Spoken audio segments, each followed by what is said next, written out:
Imagine the bleak end of the 15th century.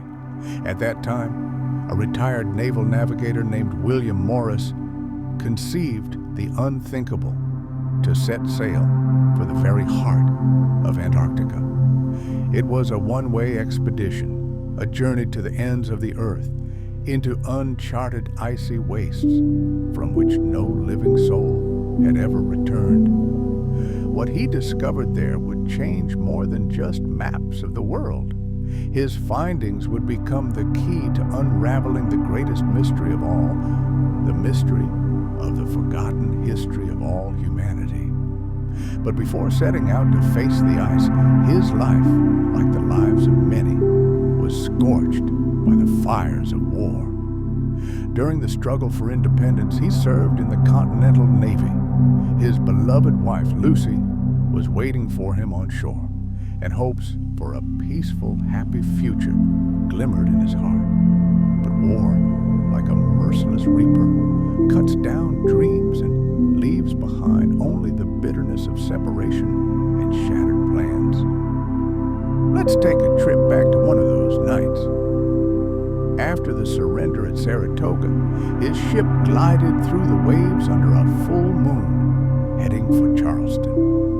The silent black expanse of the Atlantic stretched to the horizon. To dispel the ingrained anxiety of war, the crew gathered on deck, sharing stories over the clink of whiskey glasses. And then, in this stream of nautical tales, someone mentioned Captain James Cook and his obsession with crossing the Antarctic Circle. It was at that moment that William noticed Captain Butler's tone change.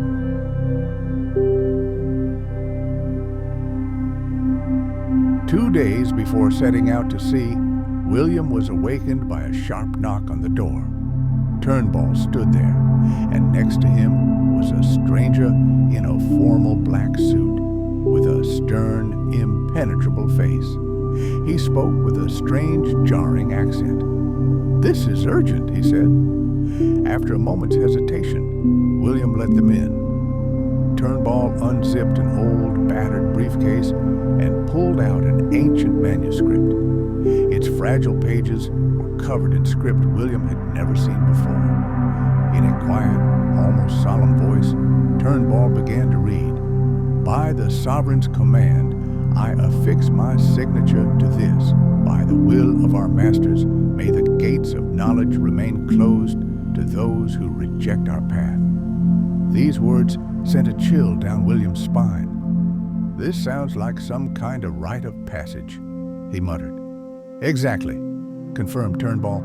"Those who fail the ritual become outcasts. We are outcasts." Confused, William asked, "What does this all mean? What does this have to do with our expedition?" Turnbull's face darkened. "This manuscript belongs to the Guardians, or, as they are also called, the Sun Gods. We must return to their lands to learn more about them and their laws." Then he added something terrible. "Thanks to Butler, they know of our journey, and they are furious. This decree states that no one is allowed to leave those lands without their permission." An ominous silence fell over the room. William suddenly realized he was facing an invisible, yet powerful and deadly enemy.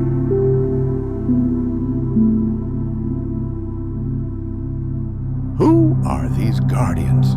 he asked urgently. But before Turnbull could answer, a stranger in black intervened. "They are displeased with your journey," he said in a mysterious tone. "That is all you need to know." Enraged by these mysterious threats, William ordered them to leave. But even as their footsteps faded into the street, the anxiety did not leave his heart. He tried to find Butler to demand an explanation, but received only stunned silence. What to do now? The situation was growing more complex with every passing minute. The crew gathered for an emergency meeting. To their horror, they discovered Butler had vanished without a trace for several days. Without him, their grand plan crumbled to dust. One of the sailors, Walter, recalled hearing vague rumors about some guardians, but couldn't add anything concrete. Week after week passed, with no sign of Butler, and their hopes melted like snow in the sun, giving way to growing panic. Finally, November 14th arrived, the day of the supposed departure. Hope was all but gone. And on that very day, there was another knock on William's door. To his utter amazement, Butler stood there, laden with supplies, and with a perfectly impassive expression. "Time to go, comrade," he said, as if nothing had happened. Stunned, William peppered him with questions about Turnbull's strange visit and his warnings. Butler's face turned ice cold. "It was necessary," he snapped.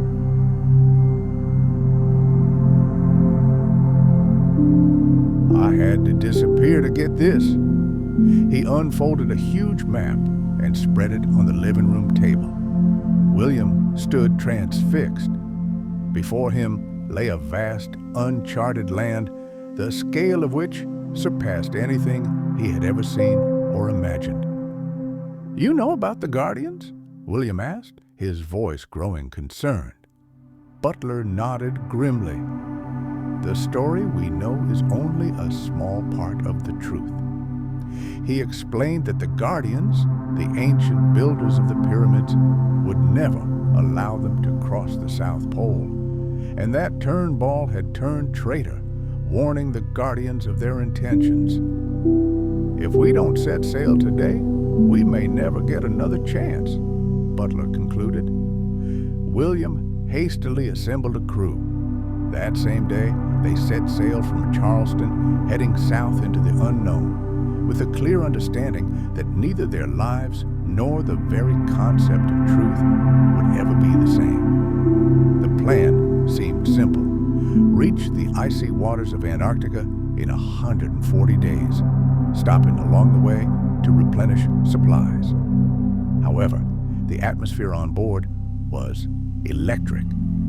Butler's mysterious disappearance and his terrifying tales of an alien race made everyone wonder just how powerful a force they were challenging. The first weeks of the voyage passed surprisingly calmly. The weather was kind, and the crew's food supplies kept their spirits up. At Butler's insistence, they took on board far more provisions than they had planned. He understood that the voyage could be much longer than they expected.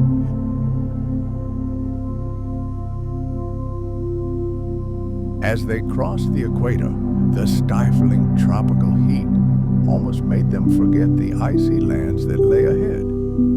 But the further south they traveled, the heavier and more oppressive the air itself became. One clear night, William stood on the deck. All around him was the sound of the waves and the bottomless starry sky. He pondered the mysteries of the future and the familiar world he left behind. What were the Guardians' true motives? Was it worth risking his life to meet this unknown force? His thoughts were interrupted by Butler, a mysterious smile playing on his lips. "Freezing, mate. You have no idea what cold awaits you ahead," he added. William pressed. "Have you been there?"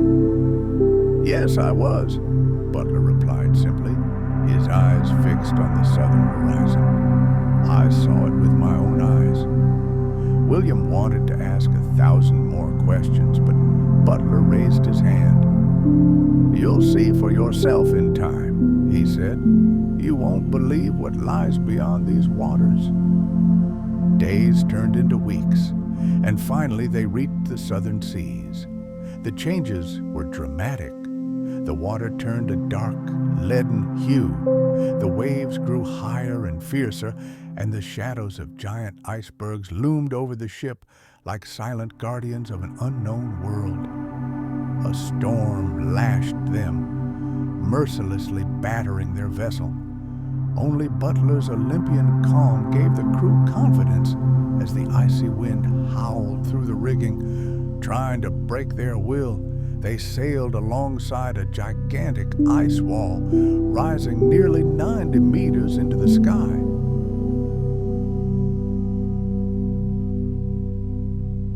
Its jagged edges reflected an eerie, flickering red-yellow glow from the low polar sun. It seemed as if an invisible fire blazed behind the wall. The crew named their ship Secret, a name that perfectly suited the silent, majestic desolation that surrounded them. As they approached the enormous ice mountain, a strange warmth suddenly emanated from its melting slopes. Cascades of snow and ice thundered into the sea. This contrast, warmth emanating from the very heart of the cold, seemed unnatural, almost ominous. Intrigued by this phenomenon, Butler ordered them to stay as close to the wall as possible. Then, hoarsely, he called William up on deck. "Look over there." His voice was thick with awe and tension. Ahead, right in the thick ice, a narrow, mysterious passage loomed like a chasm between two high walls. The entire crew froze, their nerves on edge. Butler confidently steered the ship straight toward this passage. His every move was measured and precise, like that of a man who knew every inch of this deadly path.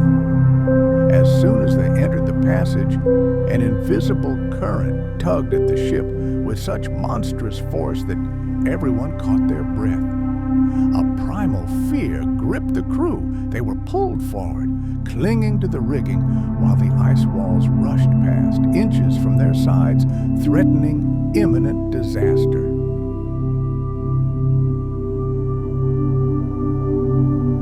Butler and William were faced with a task that required them to devise a daring plan, a strategy that would be a true test not only of their tactical genius, but of their very courage. This mission was a journey into the very heart of darkness. A logical question arose. Were they willing to pay any price to achieve their great goal? Here, in these lands, the gigantic walls were more than just physical barriers. No, they served as an ominous symbol, a manifestation of the all-pervasive power of a parasitic force that had divided and dominated humanity for centuries. Danger lurked behind every stone. Hostile patrols, harsh, almost unbearable conditions in the wild, and of course, the constant nagging threat of discovery, all of it counted against them. And yet, this small team continued on, moving forward with unwavering determination. They were driven not simply by hope, but by a profound belief in the human spirit's ability to withstand any challenge. The known lands could not forever remain captive to tyrants. It was this shared conviction that transformed Butler and William's partnership into an unbreakable alliance, forged in the fire of a common goal. Butler knew these lands like the back of his hand. He had been here more times than history could count, exploring every canyon and every trail in anticipation of this decisive moment.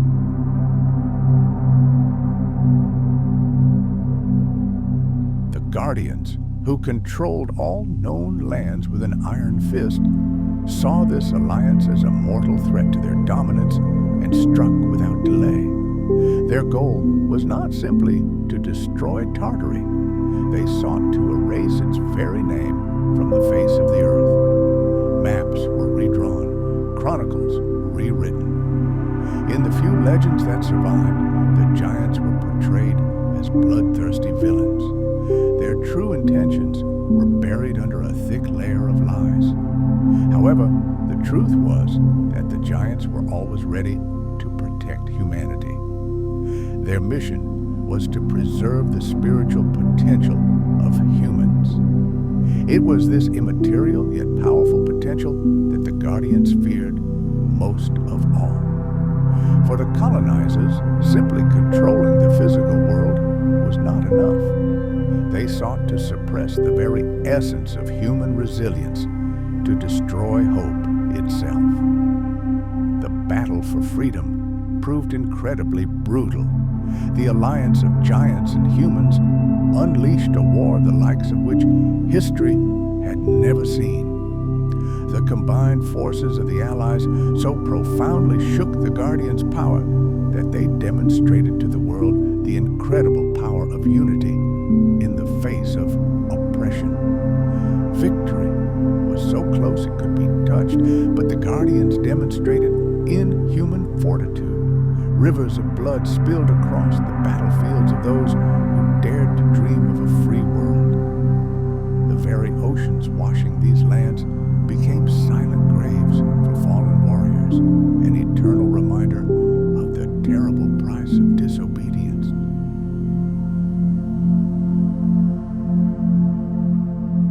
They distorted the very geography of the planet and erased from history the truth of Tartaria's great defiance. The Guardians despised the giants, calling them barbarians and mocking their strength and unity, and humanity became the object of their equally profound contempt. This war was more than just a battle for territory. It was a battle against the very essence of freedom, against the idea of cooperation. The Guardians sought to destroy the sacred bond between giants and humans at any cost, terrified of the potential that could be unleashed by the unification of these two great powers. And although the Guardians ultimately succeeded in reasserting their power over the known lands, the legacy of Great Tartaria, paid for by the sacrifices of giants and humans, remains a living testimony to a glorious past. Their true history is buried under thick layers of lies and manipulation, but it remains a constant reminder of the high price one must pay for freedom. The giants gave humanity tools and ideas that surpassed anything imaginable. Together, they achieved truly astonishing technological and cultural progress. The fall of great cities began with an ominous omen, thick, choking black smoke that slowly enveloped the streets like a living, hungry shadow. Will we ever learn from this dark past? This smoke was a sign of the Guardians' impending wrath, their carefully planned revenge that ultimately destroyed an empire built on hope and unity.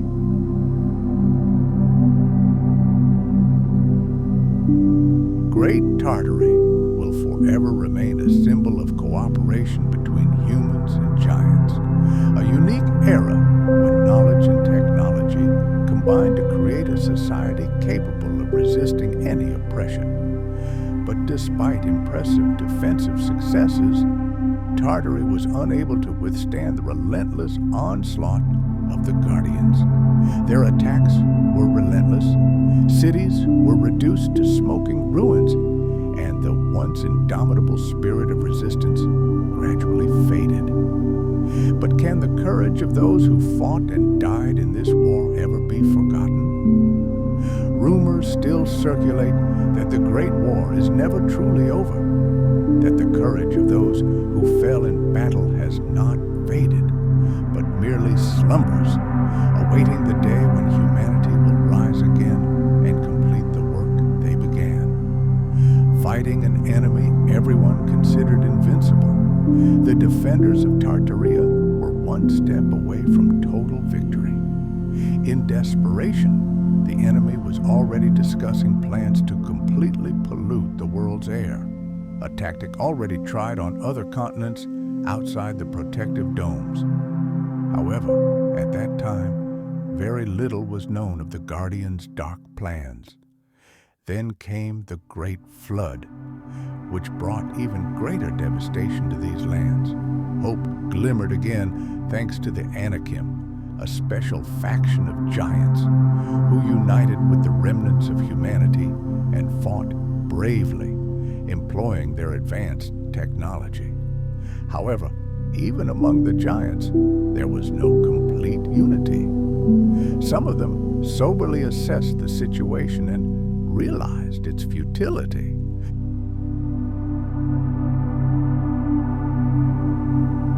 Yet, even in the darkness of this despair, a spark of defiance glimmered, ready to one day ignite a new struggle for a place in the sun. The great sauropods, giants of a vanishing era, suffered a crushing defeat in this evolutionary race, but their colossal skeletons buried in the earth continued to serve as a silent reminder of their former glory.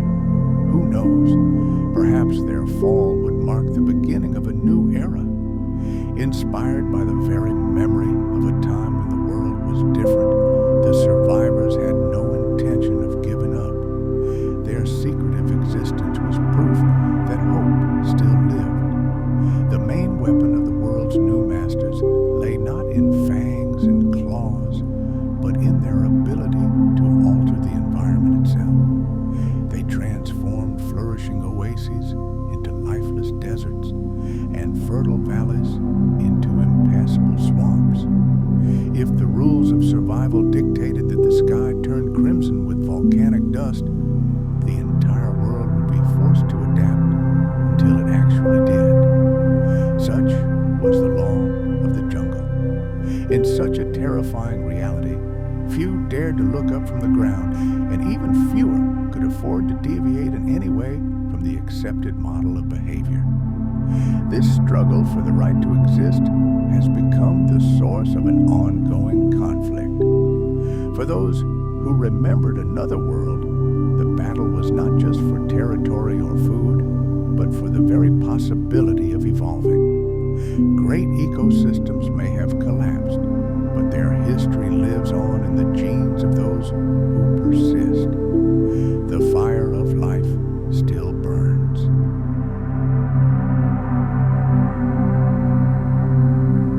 Nevertheless, the disappearance of the giants was a turning point.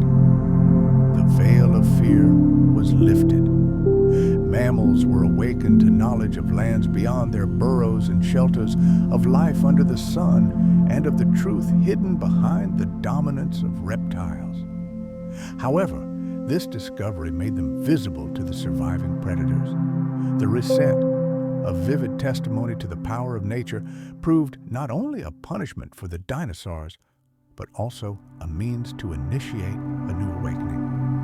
Imagine life in a giant terrarium where every aspect of the environment is controlled. Soil can be poisoned by volcanic eruptions or enriched by river sediment.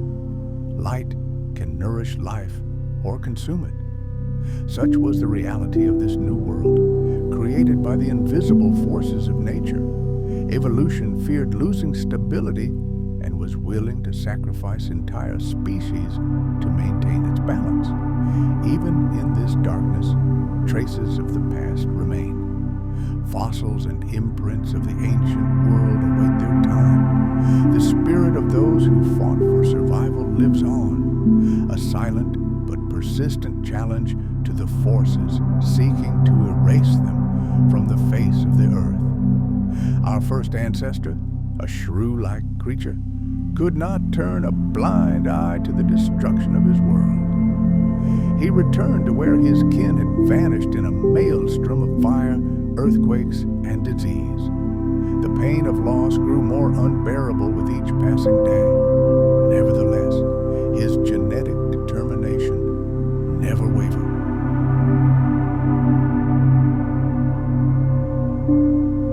New natural agreements, symbioses, were forged, and new hotbeds of predators emerged across the region to conceal the truth about mammalian prosperity.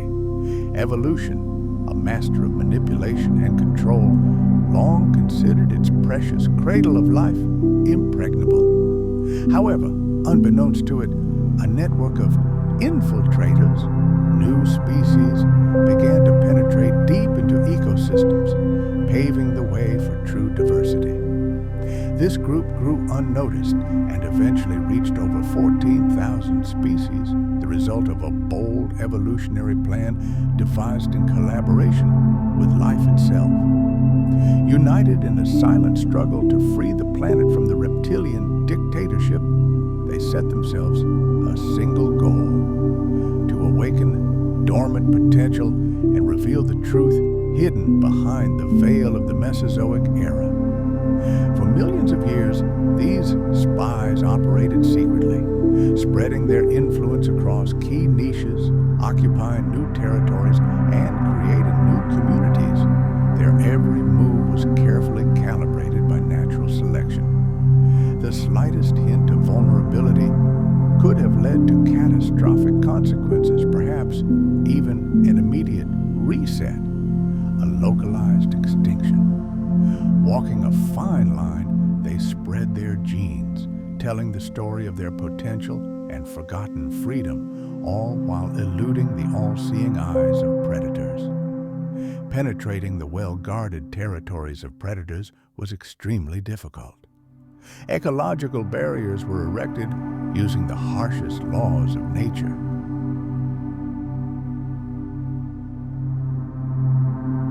Volcanic eruptions could trigger earthquakes, and packs of predators tirelessly patrolled the perimeter. Nevertheless, a group of mammals managed to overcome the defenses. For a time, it seemed their evolution was unstoppable. Sparks of new hope began to ignite in the hearts of these oppressed creatures. But then, an event occurred that changed everything. Near the Antarctic Peninsula, known to our scouts as a false hope, a group from the ancestral republic encountered the last stronghold of predatory marine reptiles, a veritable military base of a dying age. When a patrol of mosasaurs attempted to intercept them, the mammals, desperate to escape, were driven into a trap and exterminated. This incident sent shockwaves through the ancient predator hierarchy and became the pretext for an unprecedented hunt for the aliens. They acted swiftly and mercilessly, using the incident as a pretext to raid numerous burrows and refuges, pretending to eliminate hidden threats. The intruders, previously operating in the shadows, now faced relentless pursuit. The advanced predatory instincts were heightened to track every move of the new humanity. The consequences of these actions were catastrophic. Many of the thousands of infiltrator species were forced to retreat, their mission to take over the world delayed for millions of years. Their world stood on the brink of disaster. Entire species that had once dominated the planet were now brought to their knees.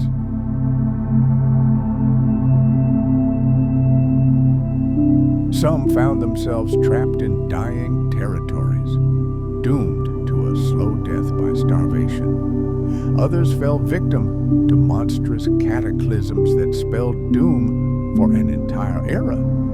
Their demise weighed heavily on the shoulders of those still struggling to survive, serving as a grim reminder of the fragile balance of nature and the high price of freedom. And the death of the old leader, the mighty Tyrannosaurus Rex, became one of the most tragic moments in this great struggle for survival. This day will forever remain etched in the memory of the few who fought alongside him to the very end. Among the survivors, we see a lone, wounded Ankylosaurus. He is a seasoned veteran of countless battles, but now his spirit is broken by irreparable loss.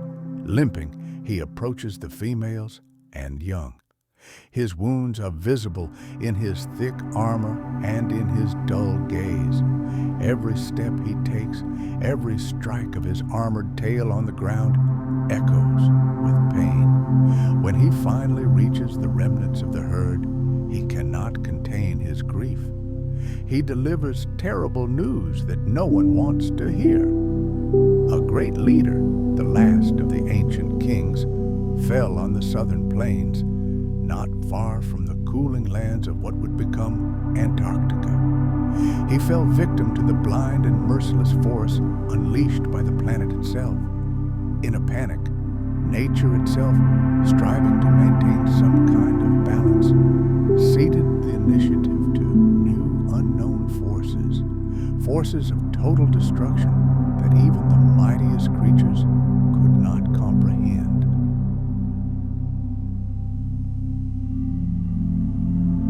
Hardened by millions of years of evolutionary struggle but blinded by fear, ancient ecosystems failed to consider the danger of these global changes. This decision threatened the very existence of life. Nature armed the elements with a power that could not be controlled. Tragedy unfolded during the last Great Migration. The old tyrant led a vast herd, a mingling of predators, herbivores, and newly evolved species, all striving to escape the ring of fire that had engulfed their lands. What would be the consequences of this desperate exodus? As they crossed the charred skies of the southern continent, their world was torn apart. The cause was an invisible barrier, a fiery dome that had formed in the atmosphere. It was the aftermath of a monstrous cataclysm, the planet's own protective measures blocking the path to salvation. This barrier, generated by ancient forces, caused the destruction of the great herd, taking with it the old king and many others. Ankylosaurus, meanwhile, moved in a different group and miraculously survived. The chaos and betrayal of the land itself that reigned around him were forever imprinted in his memory. Seeking to suppress the last pockets of resistance, the elements unleashed a storm of destruction that spiraled out of control. This chaos ravaged not only the ancient lizards, but also all their allies in the food chain. Modern weapons of nature, earthquakes, volcanic eruptions, and climate manipulation became instruments of total annihilation.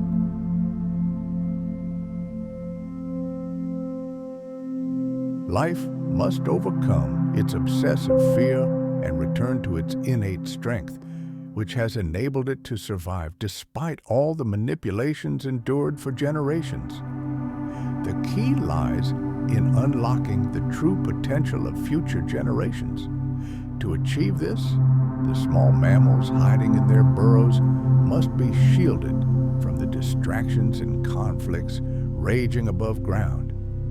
Through cold, hunger, and toxic fumes, nature controls the course of events, using cataclysms to mock and discredit those who dare challenge its authority.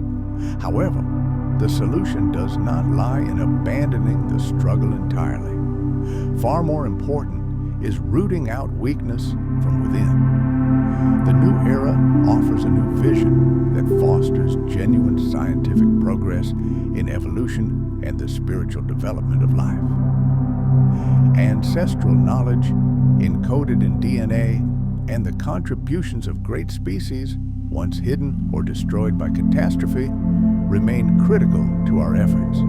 This lost legacy holds the keys to liberation from the cycle of control and dependence. While the task seems daunting, it is achievable thanks to the unique nature of life itself. As the source of all existence, life on Earth has a special connection to the great dome of the biosphere, and perhaps to other worlds beyond. Yet, it is precisely the unique potential of new species that terrifies the old, fading laws of nature. They cannot fully comprehend this connection to the very meaning of existence.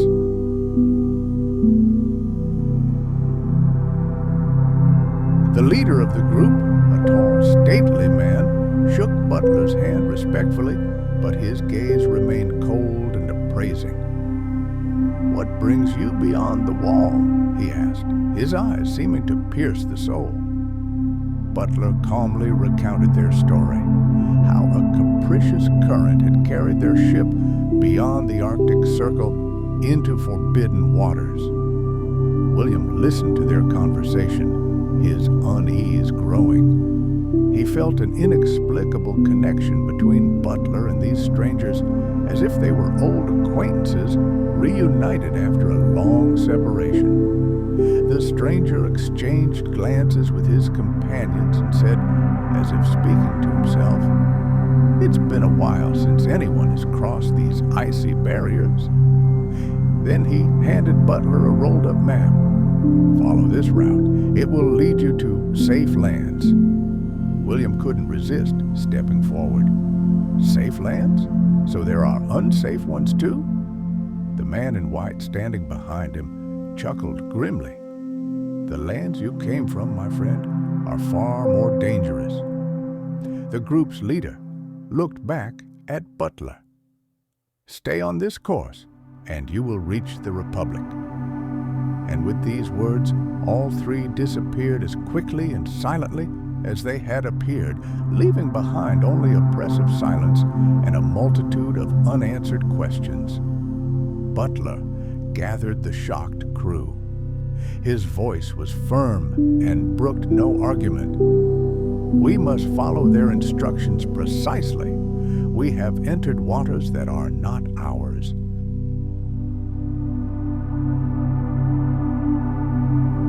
There are forces at work here that would prefer the world never know what lies beyond the ice barrier. The next few days of their voyage were spent in a painfully tense atmosphere. Butler maintained his silence, cutting off any attempts at questioning. Only once did he break it, reminding the crew of the powerful interests they had touched. "Be on guard," his voice was stern. "We are on a battlefield, and it doesn't matter whether we see the enemy or not." But as the weeks passed, the harsh Arctic climate began to give way to a milder one. The cold retreated. Flocks of birds began to flit across the horizon, and the water became vibrantly colored by blooming algae. Gradually, the fear of the unknown gave way to the excitement of discovery, and then one day, deep in the moonless night, they saw it. Myriad lights twinkled on the horizon. Before them lay a gigantic, incredible city, bathed in light as if straight out of a science fiction novel. When their ship docked at the port, they were met by men in formal uniforms.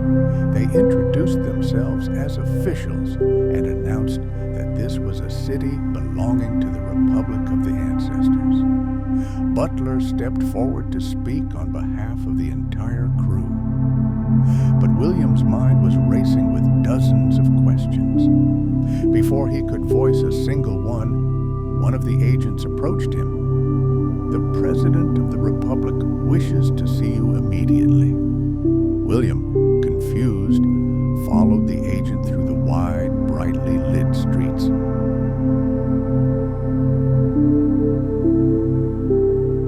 This city was astounding. Its technology seemed magical, but even more astounding was the absolute silence. No people on the streets, no horse-drawn carriages, no noise, only illuminated avenues and complete tranquility. They approached a monumental dark stone building marked Presidential Office. Inside, they were met by a man who introduced himself as President Fael. "Mr. Morris," he said, "I wish our meeting had taken place under less alarming circumstances." He sighed heavily. "Your journey through the ice wall, it has complicated everything greatly. Let me be blunt." Fael continued, "We are in the midst of an ancient war that has never ended. And your people, you are part of what we call old humanity." William looked at him stunned. "Old humanity?" The president nodded slowly, his gaze heavy and serious. He spoke of a concept that seemed like a figment of a sick imagination, the existence of multiple resets of civilization. When those who rule the world feel their power is threatened, they stage a global cataclysm. They destroy most of the population, erase history, and leave only a few, the youngest, to start over.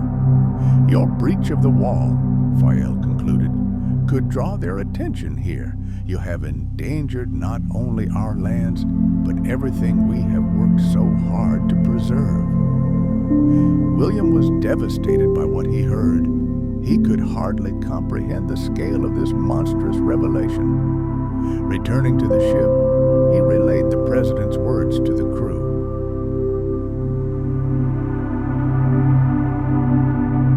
These steel giants are our defense. They're covering the evacuation. When they reached the launch pad, the agents directed them onto a silver platform that gently lifted them toward a massive ship hovering in the air. The sight was utterly surreal. Butler, looking up at the sky, muttered something about paintings from Nuremberg. Once inside the enormous blue ship, which turned out to be surprisingly spacious and elegant, William and his companions took seats next to Butler. The captain advised them to relax before the flight.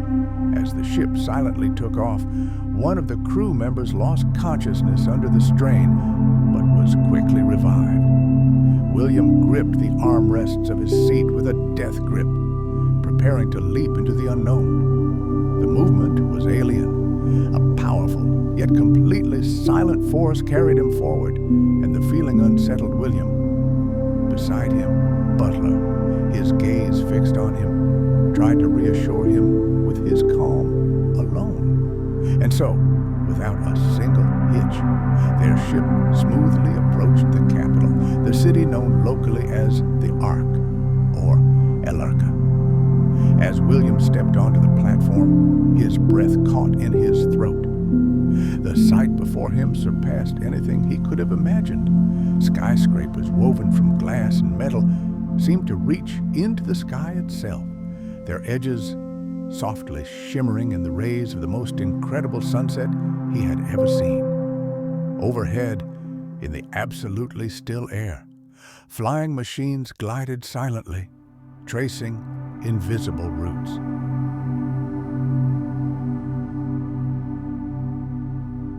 This city was the living embodiment of humanity's dreams, an ideal untouched by the shadow of its guardians.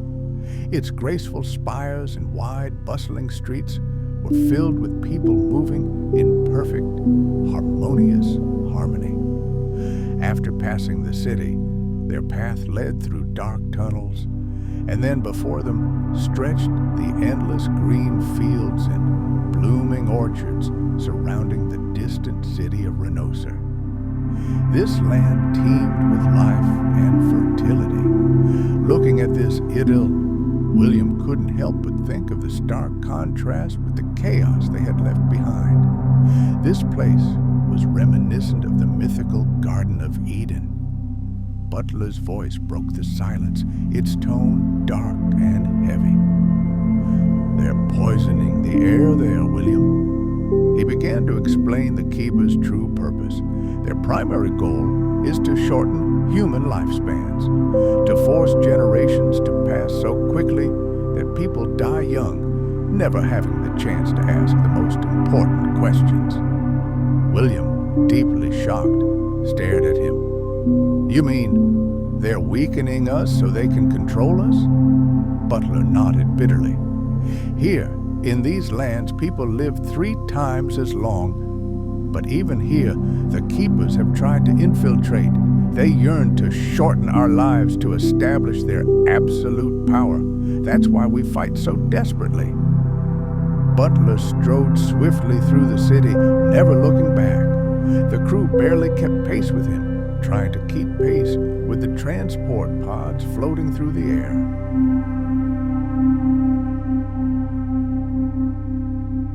Enormous glass spheres floated in the sky, each easily carrying its passengers. Despite the war raging far away, the city itself radiated an aura of unperturbed calm. It seemed the chaos of the outside world couldn't touch this oasis. William was confused. The Anakim, the strange language of the locals. Perhaps all this was the legacy of some ancient, forgotten time, left behind by another humanity. They reached the vast harbor. Butler motioned for them to wait, then went to the local officers for a meeting. Tension hung in the air among his crew. They exchanged anxious glances, whispering about this strange new world and tormented by one question. Would the wrath of the Guardians overtake them here too? Butler soon returned. "We're leaving on this vessel," he said, gesturing to an elegant ship moored nearby. "It resembles the one that picked us up from the ice. First, we'll visit my home island, and from there, we'll head to the lands of the Anakim." On board, William was continually amazed by the sophistication of the local technology. The ship glided across the surface of the water, completely silently, as if in slow motion. The water beneath them was unnaturally calm, and the sky was strikingly different from his usual landscape. The sunlight seemed brighter here, and high in the heavens hung a huge blue-black sphere, frozen and clearly visible. They sped along at incredible speed and soon reached Butler Island.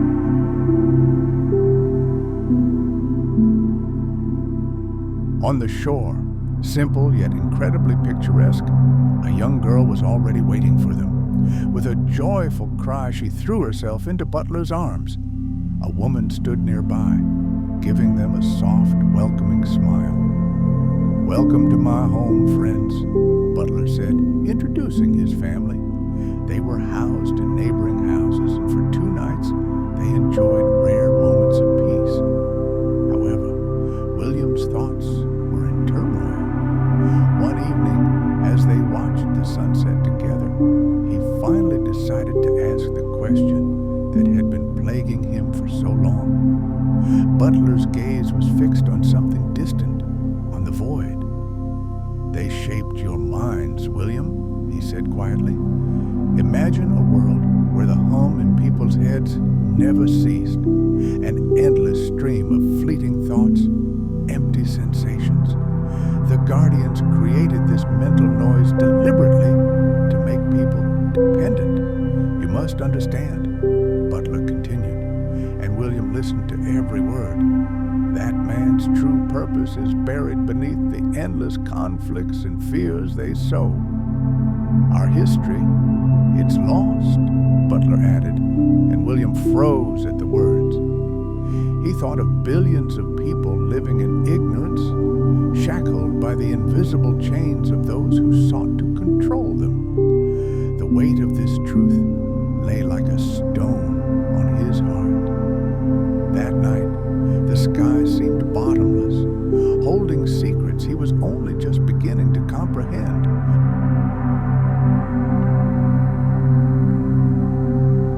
And the next morning, under the rays of an unusual sun, they set out for the lands of the Anakim, ready for whatever lay ahead. The journey to the shifting islands of Thoth took place in a strange, perpetual twilight.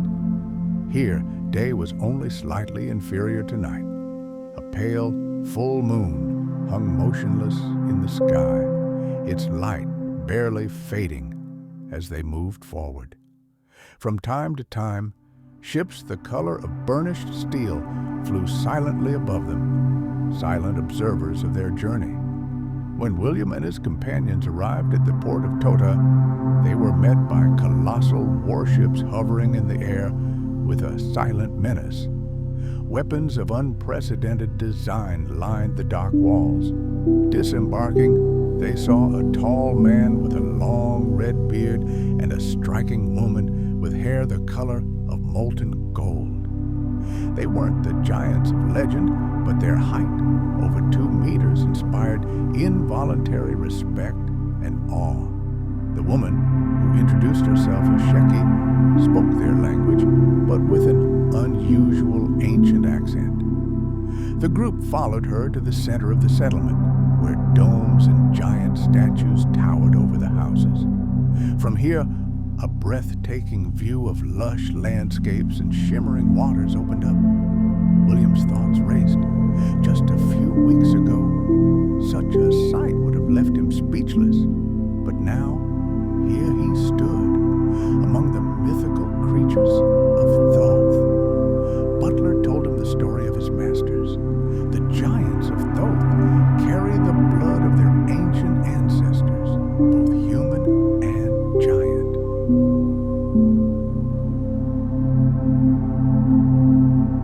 Every guardian or Anunnaki who tried to enter has failed. They soon realized the Skylands are inhabited not by physical beings, but by pure energy, a force they call Source. Her gaze swept into the distance, as if she could see these places right now. This Source is believed to have a consciousness of its own. It perceives guardians as a threat, she continued, and reacts to protect its environment. William's heart began to beat faster. What does this Source mean to us? Sheki continued. Ancient legends say that the Source itself gave birth to 5 great masters. They were the ones who created humanity in worlds you've only heard of in myth: Asgard, Lemuria, and Atlantis. Regions closely connected to the other world, she added. That's why the Guardians are so eager to control humans. If humanity were to understand its true origins, it would gain a power the Guardians couldn't contain. Sheikah's story left William speechless. He realized that all this time, the giants had been watching humanity's suffering from the sidelines. He stood on the threshold of a monumental discovery. William was shocked by the realization that the Guardians had been hiding the truth about the life force contained within each of them, manipulating entire civilizations to ensure this knowledge would never come to light. Keeping her composure, Sheki continued her story.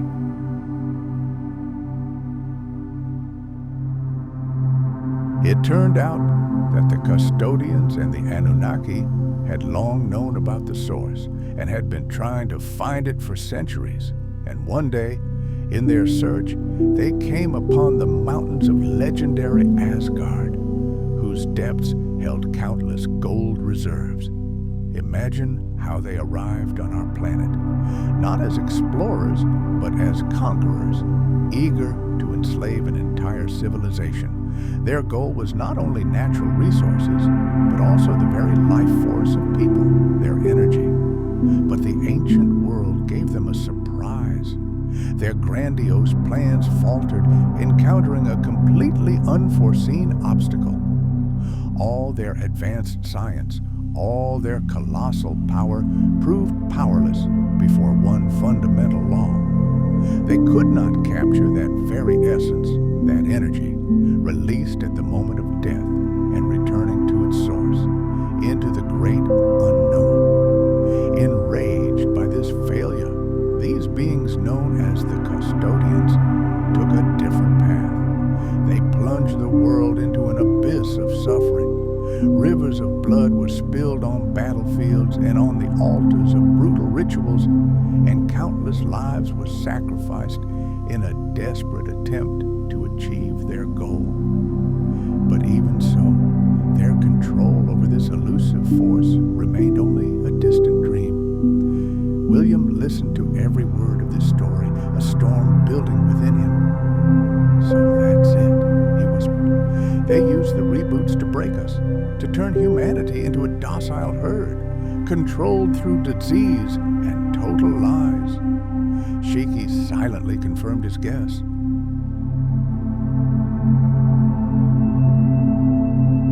Yes, with each new reboot, reality was rewritten, erasing from people's memories the knowledge of their true power and purpose. For the custodians, the human race had become a faceless resource, a labor force for mining and building gigantic monuments that would forever glorify their might. It was during this era that conflict erupted between the custodians and another powerful race, the Anunnaki. Their interests clashed in the struggle for control of lands whose depths held untold gold reserves. And in this chaos, in this clash of two titanic forces, the giants and their human allies saw their opportunity. They seized the moment to create pockets of resistance on remote, uninhabited islands and in the shadow of the great ice walls. Thus was born the legendary Tartaria. In those days, giants and humans fought side by side, creating joint armies and mastering technologies based on free energy. How did history unfold for these peoples, oppressed by the space invaders? The symbols of the Guardians' power, their majestic pyramids, were reduced to dust. From the ruins of the old world arose a new power, one the custodians could no longer ignore or control.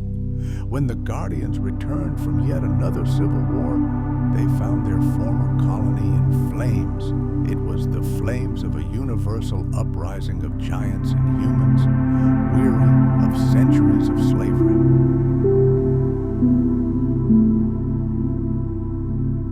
During their years of absence, the alliance of humans and giants had developed incredible defensive technologies, many of which were cleverly copied and improved upon by the Guardians' own knowledge. This transformed the rebels into a formidable and utterly unpredictable adversary.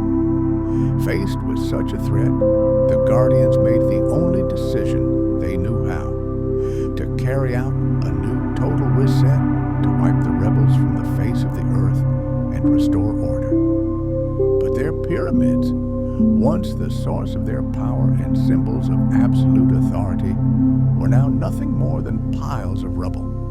In desperation, they reluctantly entered into an alliance with their enemies, the Anunnaki. An exchange began: gold for secret knowledge, resources for military support, all for the sake of regaining lost control. Meanwhile, the Gray race, natives of the Zeta Reticuli system, continued to fulfill their role as silent overseers. But all of them, the custodians, the Anunnaki, and the Greys, fatally underestimated humanity's will to freedom and the power of its alliance with the giants. The rebellion engulfed all known lands. The world shook with battles of unprecedented scale. Humans and giants clashed in mortal combat with the armadas of the Guardians, and the land was scorched to its very foundations in these battles. It seemed the rebels had a chance. But despite the Guardians' warships soaring in the skies and deadly weapons gleaming, it was not they who dealt the decisive blow.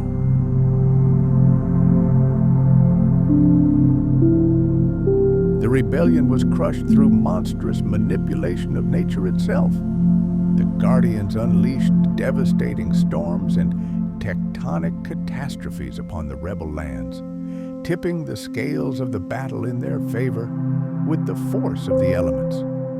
Realizing defeat was inevitable, the giants made a difficult decision. They retreated to the far north and south, using secret passages behind the icy walls. Some humans followed their powerful allies, fleeing to lands hidden from the all-seeing eye of the Guardians. These lands became known as the Republic of the Ancestors. Shiki's words echoed in William's mind. Those who managed to escape captivity started anew. They reconnected with the source, discovered the truth of the past and the true purpose of humanity, and they vowed to one day return and free their brothers who remained enslaved. Butler confirmed this bitter truth. The giants will no longer engage in open combat. The last war cost them too much. They fear that another clash with the Guardians will lead to the complete destruction of their race. Before leaving, Butler warned William of mortal danger. Just imagine what will happen if you return to your lands with this information. At best, you will be called mad. At worst, you will simply be destroyed. The Guardians had perfected their system of control.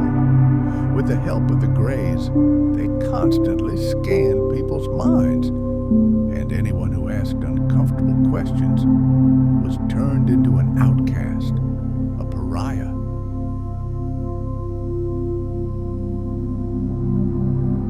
The city was filled with the quiet hum of voices voices and the sounds of unfamiliar music echoing off the walls of the buildings.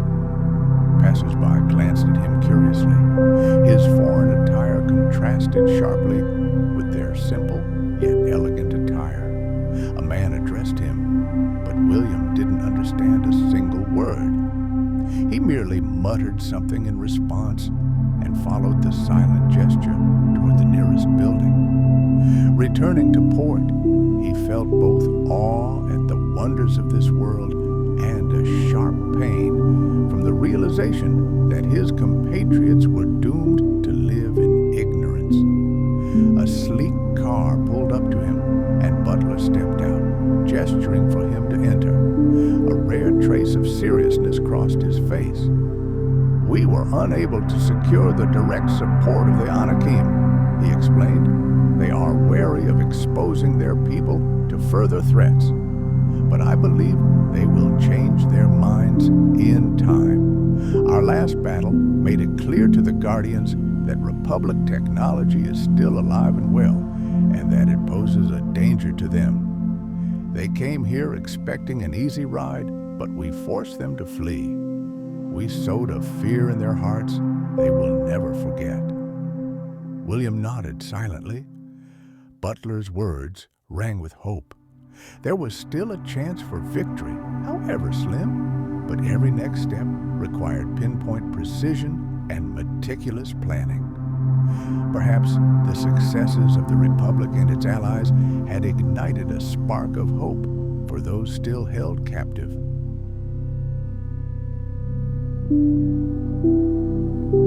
Butler's voice gained confidence as he addressed the small group gathered on the yacht. His words carried the wisdom of years of struggle. "This is our chance," he proclaimed, "a chance to rewrite history." He raised his glass, toasting their long journey. The faces of the people around them lit up with a glimmer of hope. But William's heart was still weighed down by a weight of anxiety about the future. Would they ever be able to fully free themselves from the Guardian's power? And if so, how many generations would pass behind those icy walls before this struggle became meaningful? Butler sensed his anxiety and clapped him on the shoulder in a friendly manner. "From here," he said quietly, "we can do immeasurably more for them than if we went back and became easy targets for the Guardians." Meanwhile, the captain began collecting books and materials on the language and social structure of the Republic. He understood that for the coming trials, they would need absolutely every bit of knowledge available. Days turned into weeks, weeks into years. William found himself in a strange world, seemingly existing outside of time, where the very flow of time was slow, almost unreal. He witnessed the life of a harmonious society, completely free of greed, envy, and crime. The leaders here ruled not for power, but out of a deep, sincere love for their people. The citizens of the Republic valued simplicity, self-knowledge, and spiritual development above all else.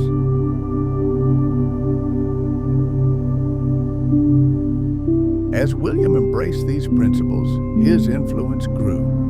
Eventually, he was appointed Commander-in-Chief of the Naval Forces. Now, he and other leaders developed strategies for targeted strikes against Guardian installations, taking extreme caution to avoid endangering innocent lives. However, their plans repeatedly failed. Guardian bases in enslaved lands constantly shifted their locations, hiding behind energy portals and in heavily fortified areas. But worst of all, people raised in slavish obedience defended these barriers with their lives, unaware that they were guarding the walls of their own prison. William began to grasp the very essence of the Republic's philosophy. It was the concept of ego death, liberation from the traps of personality that so often fetter the human mind. At the same time, he understood that the entire way of life on the known lands was constructed to suppress this development. The Guardians had created a perfect system of distraction, leading people away from their true potential. Paper money, artificial national borders, even science. All these became tools to separate people from their deepest essence. Butler once voiced a thought that William himself had long since come to. The real battle, the ultimate battle, will always be fought not on the battlefield, but within each person, in their soul. It is an eternal struggle between love and the empty promises of power.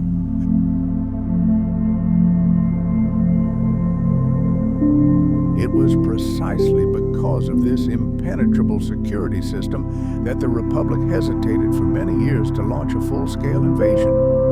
Instead, they relied on their agents, who for decades infiltrated the ranks of the Guardians, operating under deep cover. And so, a new daring plan, born in the mind of the strategist Butler, unfolds before us.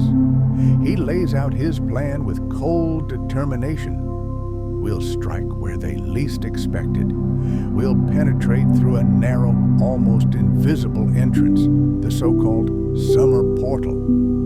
This secret path, he calculates, will allow them to bypass the enemy's all-seeing sensors. Once the agents are inside, the most subtle part of the operation will begin. They will become shadows, spreading whispers of the Republic, hinting at the existence of other free lands beyond the icy walls.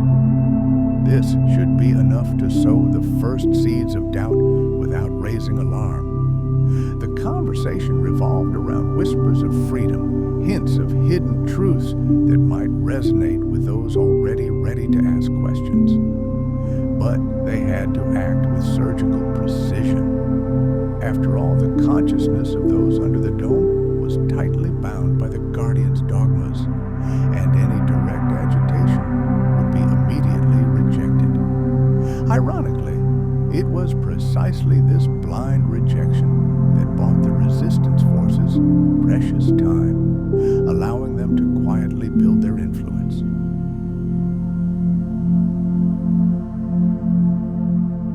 Butler also spoke of ancient methods of awakening the spirit, techniques once used by their ancestors to wrest the human mind from the bondage of imposed reality. Butler was adamant. He believed that only a mass awakening of consciousness could tear away the veil of illusion. Only then would the icy walls surrounding this world be revealed to its inhabitants for what they truly were, the walls of a gigantic prison. However, everyone in the room recognized the mortal danger. Any premature attempt to breach these barriers could result in disaster and provoke a brutal suppression of the uprising. The Guardians would not hesitate to resort to either total intimidation or direct military intervention. One morning, the office doors swung open, and Butler and Fael appeared. Their faces were filled with determination. They brought a new, even more sophisticated plan for reaching the people still under the hypnotic control of the Keepers. Direct confrontation was out of the question. That would have been suicidal. The success of the operation with the summer portal was an unexpected triumph in this complex game of chess. For many years, the Keepers had no idea that ancient teachers were secretly operating in their lands, right under their noses. Each of them worked with the utmost caution, preaching love, compassion, and reminding them of the great power that slumbers within the soul of every person. And in their words, like sparks, the first glimmers of understanding ignited.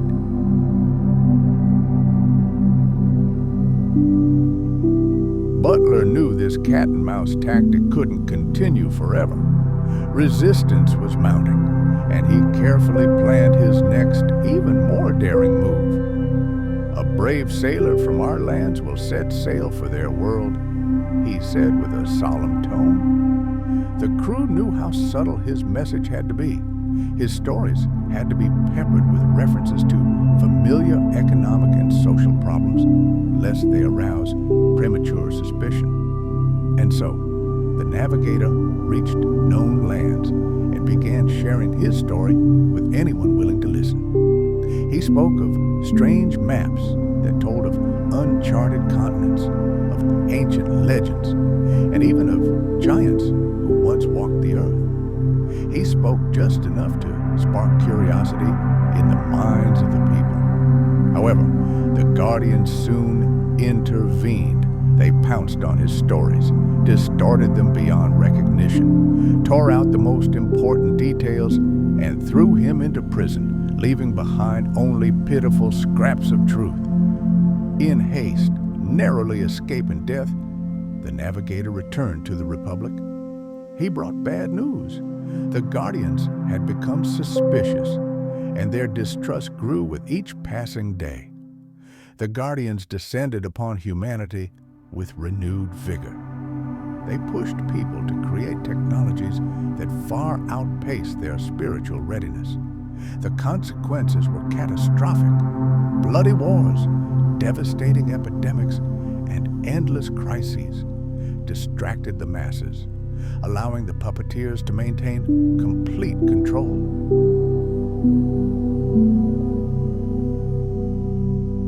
The Pleiadians had close ties to the mysterious lands beyond the second dome and had observed the Guardians' tactics for many years, particularly how they ruthlessly exploited humans and other races in their dirty games.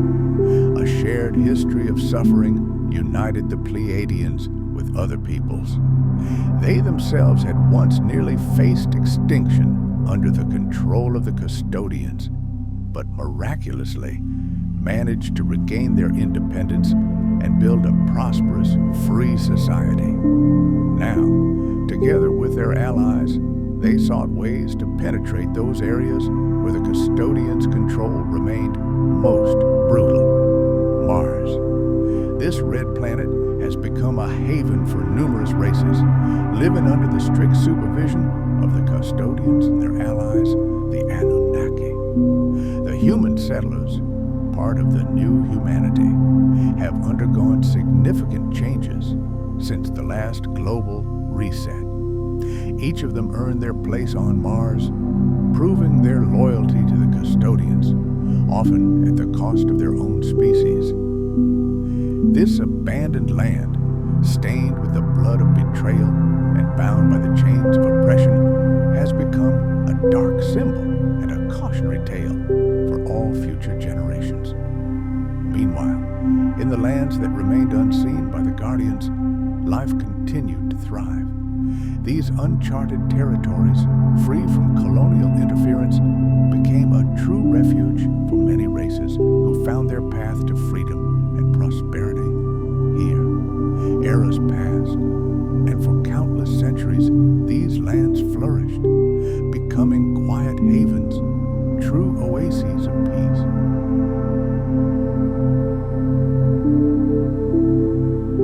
But this world was doomed. Everything changed with the advent of the Great Pyramids. It was then that the mighty Guardians once again turned their gaze upon the domains of man. During this turning point, one of their leaders, the mighty Osiris, took a bold step. He founded a new colony in the very depths of the ocean, not far from the islands that bore the name of Anubis. Osiris gathered an entire community of people there, pursuing a single yet crucial goal: to create an isolated world, cutting them off from all knowledge of their ancestral home, the legendary lands of Lemuria and Atlantis, where the true roots of all humanity had raged. The territories he claimed as his own henceforth bore his name and were subject only to his will. Osiris imparted basic agricultural knowledge to the settlers and instilled a strict philosophy of guardianship.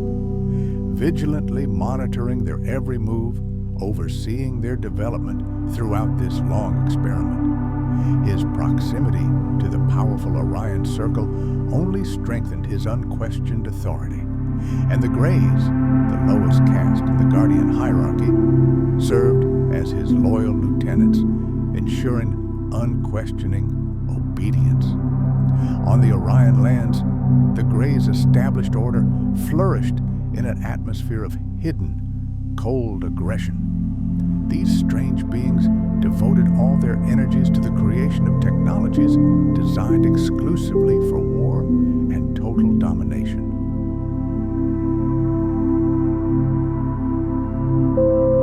Their sole and all-consuming drive was expansion, the conquest and colonization of new worlds. Although their resources were meager, a neighboring kingdom known as Zeta Reticuli shared a similar, unenviable fate.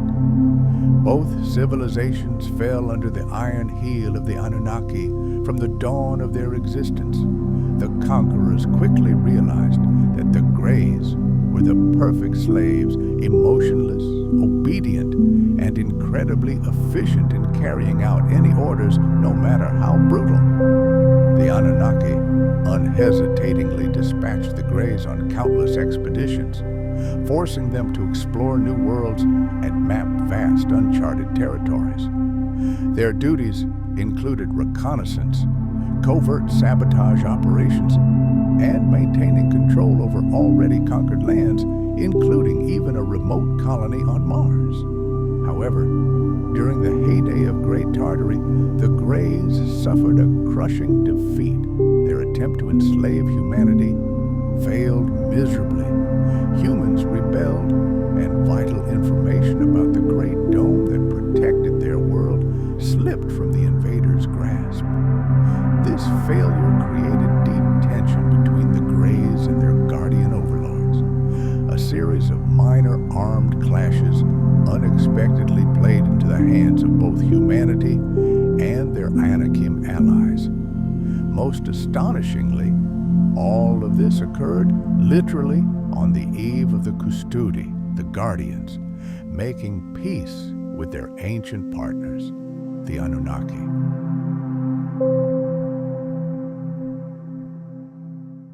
Many believed the Greys were a direct creation of the Anunnaki, an artificially bred slave race created to enslave entire worlds. Their very existence depended entirely on cloning technology, and their movements were mechanical, devoid of any emotion, like soulless automatons. But the truth was far more shocking. The Greys' true homeland was the lands within the Orion Dome, a world the Anunnaki had once ruthlessly conquered and colonized. Yet this was once one of the most fertile places on the entire planet, where life developed naturally.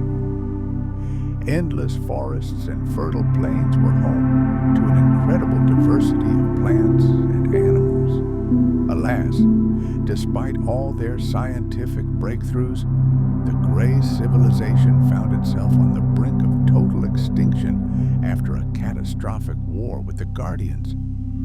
To save themselves from extinction, they were forced to take a desperate step, resorting to cloning, maintaining their fragile existence in sterile, artificial conditions. By a cruel twist of fate, this thriving paradise became the first victim in a series of Anunnaki conquests. Over time, the fertile lands of Orion were transformed into a gigantic testing ground for large-scale and dangerous experiments. The Guardians of Anunnaki, obsessed with new discoveries, brought here a wide variety of biological species, viewing Orion as merely their personal celestial incubator. Meanwhile, Mars, once a bastion of spirituality and peace, also fell under the Anunnaki onslaught.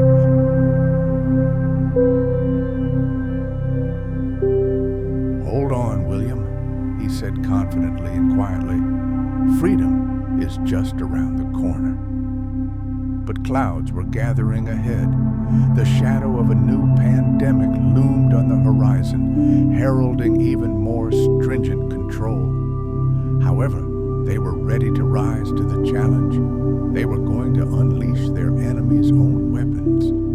Soon their adversaries would understand, but it would be too late to stop the machine they had set in motion. William sensed the approaching disaster and said firmly, "They will see the truth." Butler echoed, "They will recognize all the lies, all the control, and all the poison they've been fed, and then we will reveal ourselves to the world." The Anakim kept guard at the walls day and night, and the crew was ready for the final push.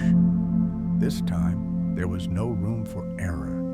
If all went according to plan, they would rescue as many people as they could. Butler's grip on William's shoulder tightened, and their gazes met.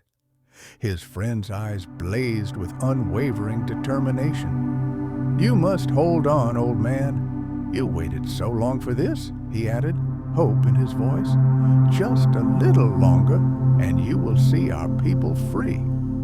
William nodded weakly and handed Butler his journals, the records he had kept since the day he left the United States.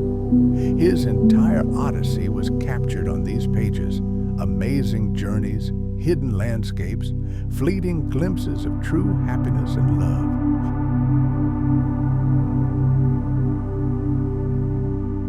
"Let this be my testament to those left behind," he whispered, leaving a message of hope for all who thirsted for the truth. At that very moment, a powerful tremor ran through his body, and a new wave of pain washed over him. He lay motionless, his weakening gaze fixed on the bottomless night sky, watching as silver blue ships, steel and blue, silently cut through the celestial surface. "Where does your path lie?" he asked silently, looking at the stars slowly blurring before his eyes. "Has the time really come to awaken them all?" A quiet but firm resolve arose in his heart. The message he carried within him was simple, yet incredibly powerful. It pulsed through his fading consciousness like the beating of his heart. These lands are real. We are here. We are waiting. The true battle is fought within each of us. Resist, and you will find freedom. We are ready to lead you to the light. Helen Morris was born in lands beyond the ice walls, a place most of us can barely even imagine. Her father, William Morris, was a daring naval navigator who crossed a forbidden ocean. The ice walls revealed their secrets to him, showed him uncharted lands, and revealed secrets the rest of humanity was never destined to know. And now, Helen steps forward. She is ready to protect her father's legacy, the knowledge she is discovering that could change the world forever. At 9:15 a.m., Helen Morris sat in a small gray room, shrouded in a ringing silence.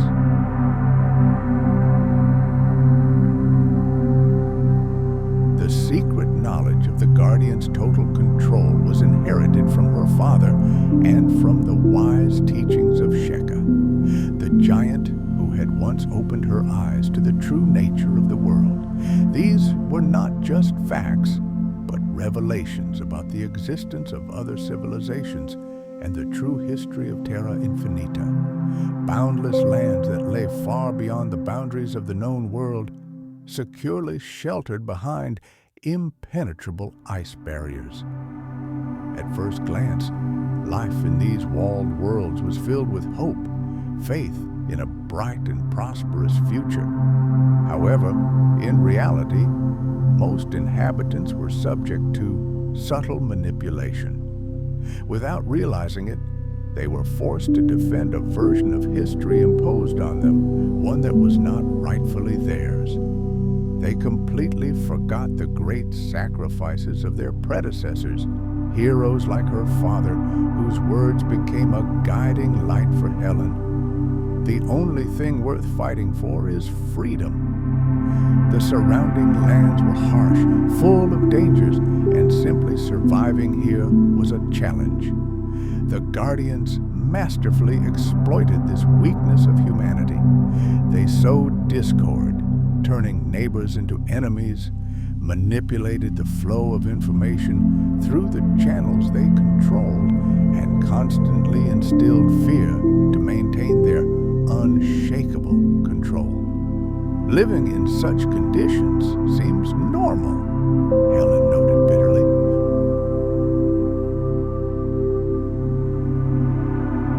But this normality was built on a colossal lie, a lie about the existence of extraterrestrial civilizations and about entire layers of human history erased during the last so-called reset. She called on people to question everything they'd been taught, to show compassion for one another, to strive for unity, and to confront the very foundations that had ensnared everyone in a dangerous state of complacency. When Helen returned to the lands her father had been forced to flee during the Great War, she realized with horror that nothing had changed. The custodians, as the Guardians were also known, still held everything in their hands. Wars continued unabated, but now they were fought not for freedom, but merely to maintain division and total control for the benefit of this parasitic race. Her father's words echoed in her mind. True security will never come from governments or political parties. We ourselves must free ourselves from those who pull the strings. And with this firm conviction, she continued her dangerous path. At the very center of all these events stood the Great Dome, a colossal, mysterious structure that, like a giant bubble, surrounded 178 separate worlds known as circular environments. Picture this: each of these worlds was unique, with its own unique climate, its own civilization, and sometimes even its own smaller domes within. This Great Dome was considered the boundary of the known universe.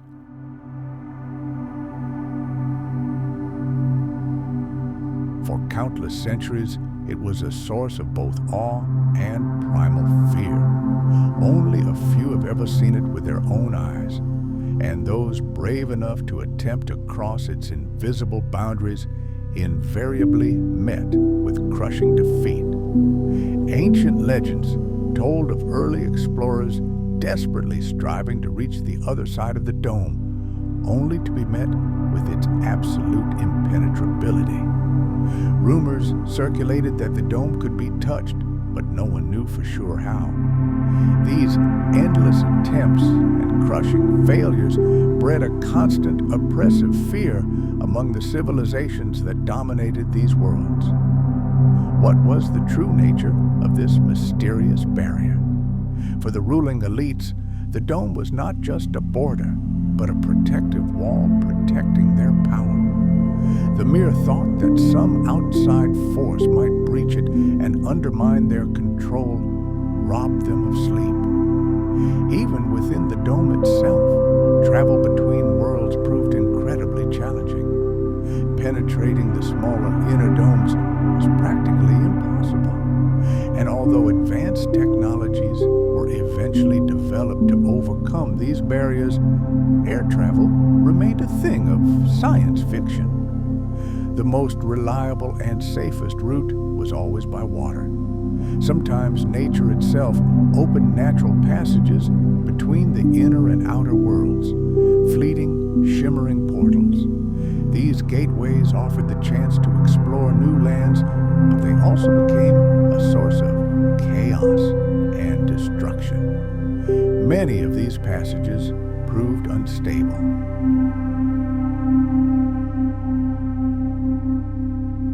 Although humanity had previously clashed with the Guardians thanks to its alliance with the Giants, history risked repeating itself.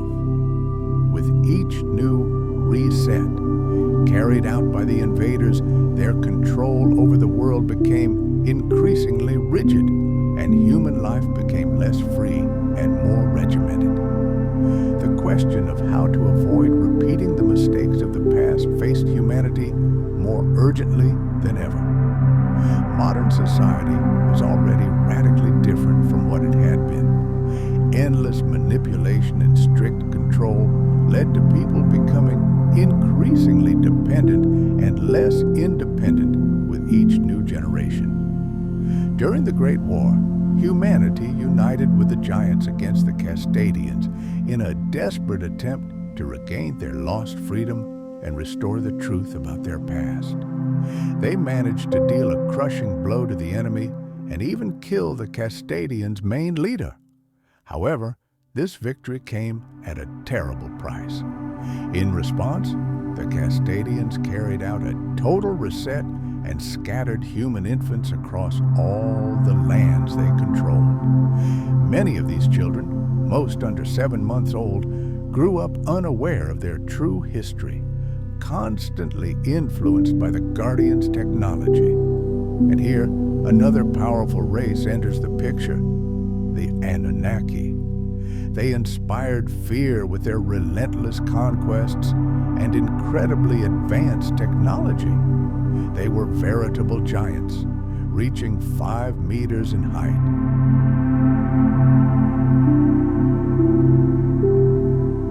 Their bodies were covered in yellow-green, scaly skin, and their piercing eyes glowed with an ominous yellow, red, or pitch-black light. Their mere appearance was capable of instilling primal terror in anyone who crossed their path.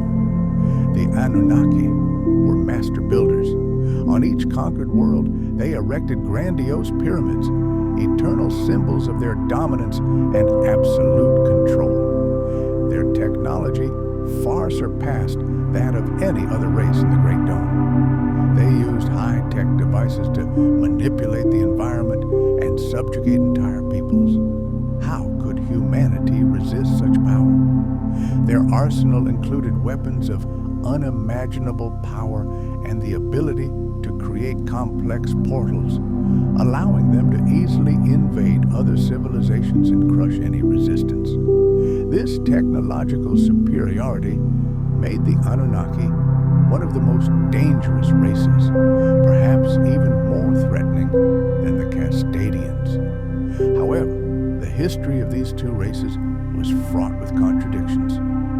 Both sought unlimited power and were in constant rivalry.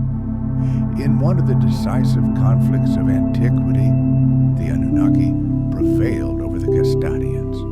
But instead of destroying their enemy, they forged a sinister alliance. This alliance ultimately destroyed all hopes of the humans and giants fighting for freedom and led to their utter defeat. The lands inhabited by the Anunnaki were characterized by a harsh climate and sparse vegetation. They preferred arid desert regions.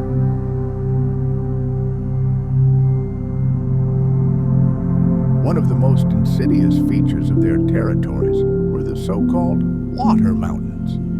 At first glance, these appeared to be calm and inviting bodies of water, but in reality, they swarmed with gigantic serpentine creatures.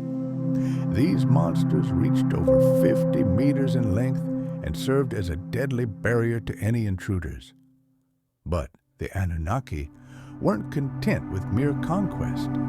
They were masters of manipulation, shaping societies under their control according to their whims. Using myths, art, and fictional stories, they misled people about their true past. Often depicted with animal heads and human bodies, they cunningly grafted their image onto the cultures of their conquered peoples, so that their dominion appears unshakable, the natural order of things. But let's take a closer look. Behind the facade of this alliance between the Anunnaki and the Guardians lies an eternal, undying feud. Imagine two alpha predators forced to share territory, each thirsting for absolute power. Their pact is little more than a temporary truce. motivated by expediency rather than mutual respect. Today, they rule jointly from the center of the Great Dome, but this fragile balance could collapse at any moment. Their hidden rivalry is a crack in the foundation of their empire, threatening to one day tear it apart. We see a completely different picture when we travel to the Venusians. Unlike the power-hungry conquerors, these people chose a different path, one of spiritual self-improvement.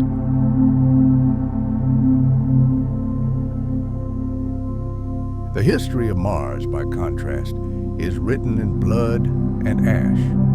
Once, this planet was a thriving garden, home to a civilization that valued unity and spiritual insight above material wealth.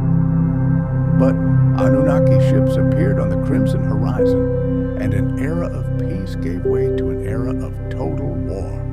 The Martians fought with the desperation of the doomed, defending their home to their last breath. But the forces were unequal, and when the outcome of the battle became clear, when defeat was inevitable, the last surviving representatives of this proud race made their choice. They chose voluntary death over the humiliation of slavery. This final act of defiance, this collective self-sacrifice, shook even the merciless Anunnaki. From then on, Mars fell silent. Its great civilization crumbled to dust, and the conquerors turned the dead planet into their personal testing ground, a zone for cruel experiments. Today, it is a land of perpetual conflict, where the remnants of various races, including a small colony of humans, survive under the iron heel of the Guardians and the Anunnaki. In the Dragonlands, we meet the Etemen, a race renowned for their incredible mental abilities and technological genius. But before they evolved into the highly advanced society we know today, they had to endure the fires of the Guardian invasion. In those distant times, the Etemen did not yet possess their current might.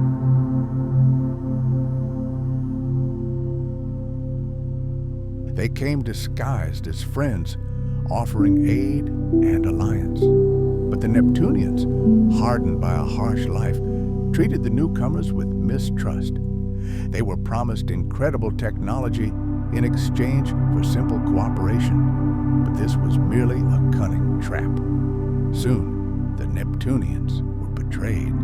They were stripped of their freedom, and their world was mercilessly plundered. The fate of this race seemed sealed. At first, they resigned themselves to their fate, but their spirit of resistance remained undiminished. Soon, the enslaved people rebelled, turning their moon Triton into an arena of bloody and merciless war. Ultimately, faced with the unyielding will of the Neptunians, the Anunnaki were forced to retreat. They left Neptune free, but deeply scarred by the war. Meanwhile, the icy wastes of Uranus were inhabited by the Uranites, a race of giants with astonishing vision. For a long time, they evoked no interest from the Guardians. Their icy world was considered useless. But everything changed in an instant when geological exploration discovered colossal deposits of valuable minerals beneath the permafrost. The fate of the Uranites was sealed. Let's now turn to Jupiter, a gigantic world with vast and diverse lands, each with its own unique history and culture. However, this centuries-long history is steeped in pain and marred by endless wars, skillfully orchestrated by the Anunnaki. Long ago, when the invaders first invaded the Jupiter system, they did not rely on brute force.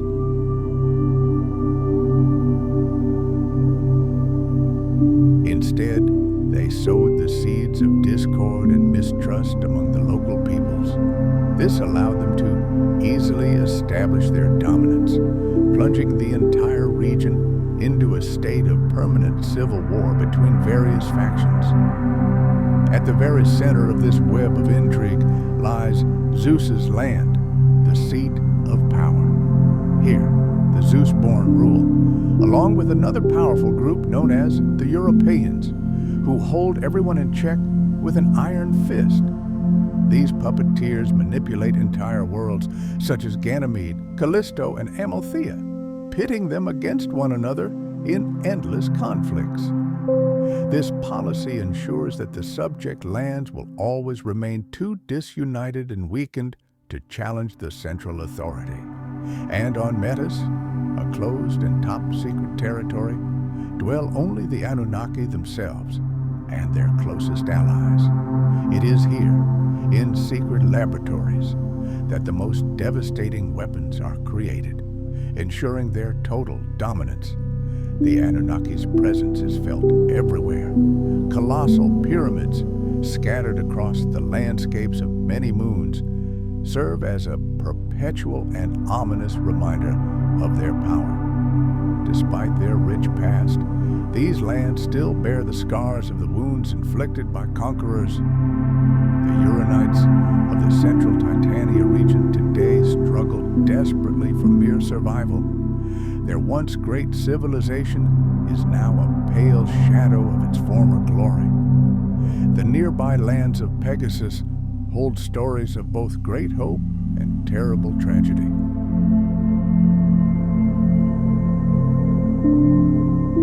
Here, the struggle for freedom from the oppression of the Anunnaki continues to this day. These lands were once home to a thriving race of winged beings, the Lanteans. They were renowned for their astonishing metallic wings and utterly peaceful nature. By focusing all their efforts on scientific research rather than the arts of war, the Lanteans found themselves completely defenseless against the Castadian invasion. At first, they naively attempted to negotiate with the invaders, sharing their technology in the hopes of peaceful coexistence. However, the Guardians treacherously betrayed their trust. They seized all the Lanteans' resources and used their scientific achievements for their own selfish, destructive purposes. The Lanteans realized their fatal mistake too late. Realizing their deception, they rebelled. Their rebellion was filled with desperate rage and led to monstrous, brutal reprisals. In response, the Guardians launched a merciless campaign to enslave the Uranians, leaving gigantic craters across their land from their rapacious resource extraction. Some chronicles claim the Lanteans were completely exterminated, while other traditions claim that small groups nevertheless managed to survive. Their legends are closely intertwined with myths of angelic beings, which to this day inspire enslaved peoples to fight for their freedom. On Aldebaran, the Tarians have become a living symbol of resilience and incredible transformation.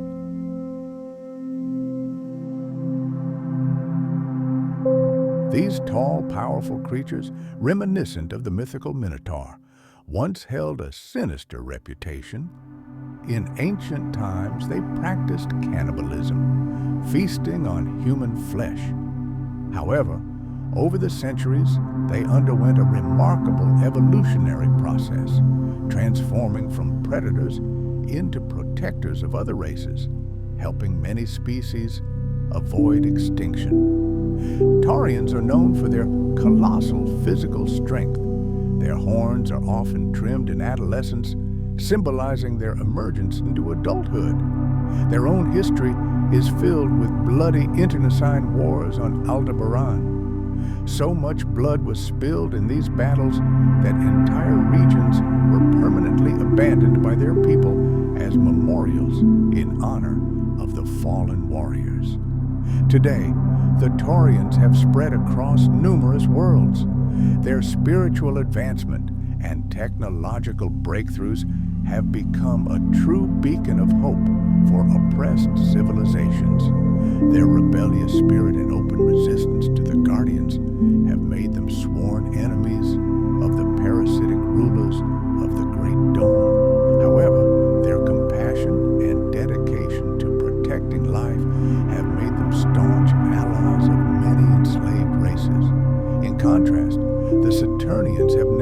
conquered by anyone. These colossal beings, reaching heights of up to 14 meters, possess not only gigantic size, but also astonishing psychic abilities and incredibly advanced technology. When the Anunnaki attempted to invade their domain, they quickly realized the futility of such an undertaking.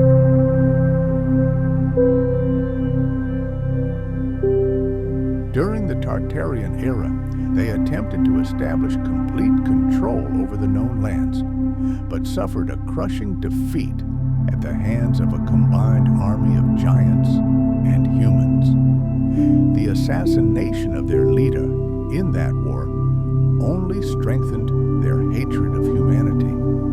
And although they have since managed to colonize numerous independent territories, they have never fully subjugated the surrounding worlds.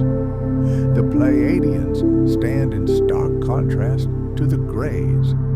Imagine the striking contrast to what we've seen so far. Before us appear tall, almost unearthly beings, whose glory rests not on military might, but on profound spiritual wisdom. Their primary goal is the improvement and ennoblement of life in all its manifestations.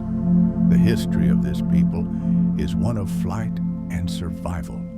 Their ancestors, having survived the titanic battle for Asgard, found salvation in the distant star cluster of the Pleiades. However, despite their universal reputation for benevolence, the Pleiadians' history has not been without its bleak prospects. An ancient treaty made with their grandchildren proved to be a trap, opening the way for sophisticated manipulation. This led to periodic, devastating catastrophes on their home planet. From time to time, the Pleiadians made visits to known lands, but each time they encountered insurmountable difficulties in coexisting with the human race.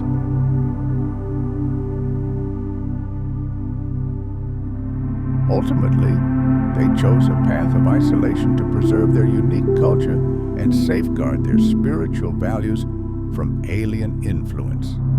Now, we'll travel to a place that serves as a grim monument to scientific ambition gone wild. These are the cloned lands, originally conceived as a gigantic laboratory, a cutting-edge research center for cloning the powerful Anunnaki.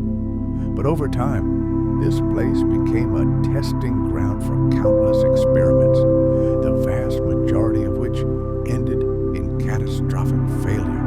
The culmination came when the failed clones escaped from the labs, wreaking untold havoc.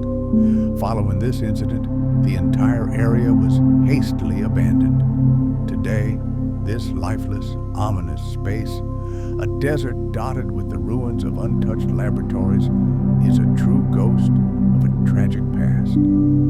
Far from the known world, in their isolated enclaves, dwell the reptilians, or as they are also known, the Lacerta. They deliberately chose to live apart from other civilizations, preferring to build their cities deep underground and maintain a respectful distance. Although their technological prowess and advanced military skills are well known, they have fiercely resisted any attempts to subjugate them. Occasionally, they have made contact with the custodians, but their true intentions and allegiance have always remained questionable. Some analysts speculate that they may ally with the Guardians in future global conflicts.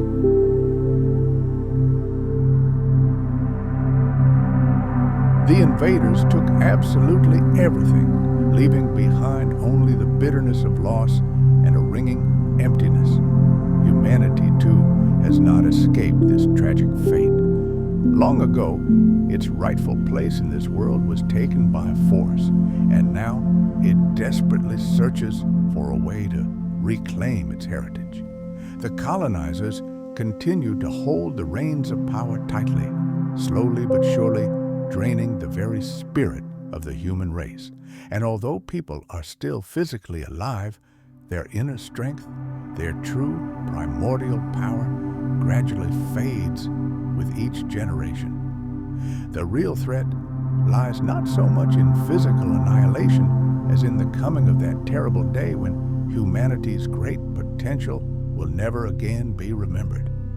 The three main colonizing races, the Guardians, the Anunnaki, and the Custodians, hold humanity in an iron grip. They use fear, cunning deception, and skillful manipulation to maintain their power. However, their dominance cannot last forever. Sparks of resistance continue to smolder in the hearts of those who have not yet forgotten the meaning of freedom. Some enslaved races have already managed to achieve independence, throwing off the shackles of their oppressors. Their stories serve as an inspiring example for all who are willing to challenge the colonizers. Moreover, some of these free beings are now ready to extend a helping hand to humanity, helping it grow stronger and also achieve its long-awaited freedom.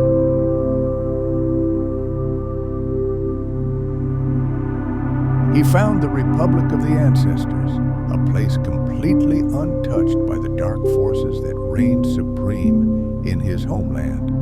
One can only imagine how the fate of all humanity would have changed had it known of such worlds.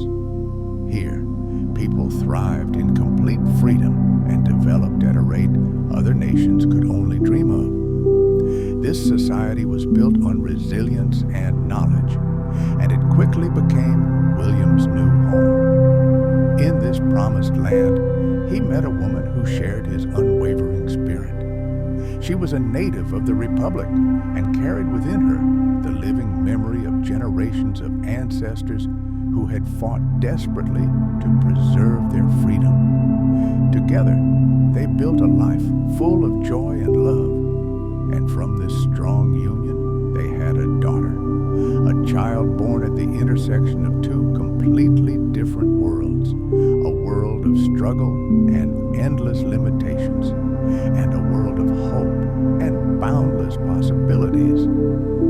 Growing up, the girl often listened to stories about her parents' lives. From her mother, she learned of the brutal battles to protect the Republic and the unimaginable sacrifices made for its survival.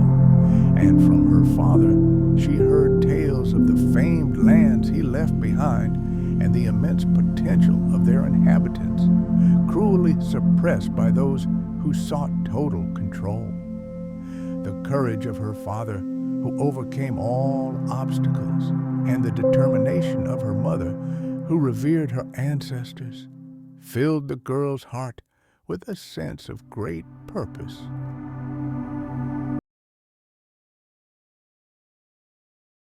They gave everything they had for freedom, her mother said with pride and barely concealed sadness in her voice. These words ignited in her daughter an insatiable desire to understand the lands her father had left behind. She dreamed of one day setting foot on those known lands and retracing her father's steps, bridging the chasm that separated their worlds, two worlds of agonizing isolation. William was more than just a sailor. He possessed an iron resolve and a burning desire to see all of humanity free. By the age of 34, he had already proven himself a seasoned naval officer in the Continental Navy. However, what set him apart was not his officer rank, but his unwavering, steadfast refusal to accept the status quo. Born in the ancestral Republic, a land beyond icy walls, he was deeply involved in the struggle to reclaim what humanity had once lost. Butler, who headed the Republic's Naval Council, became a true inspiration to many. His experience extended far beyond navigational charts and compasses. He had overcome the most treacherous obstacles countless times, becoming a reliable guide for his crew. Together with a group of skilled navigators and courageous warriors, they set themselves a seemingly impossible goal: to cross the polar ice walls that had cut off the known world from the rest of the world for generations.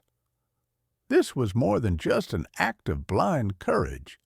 It was a carefully planned, daring operation.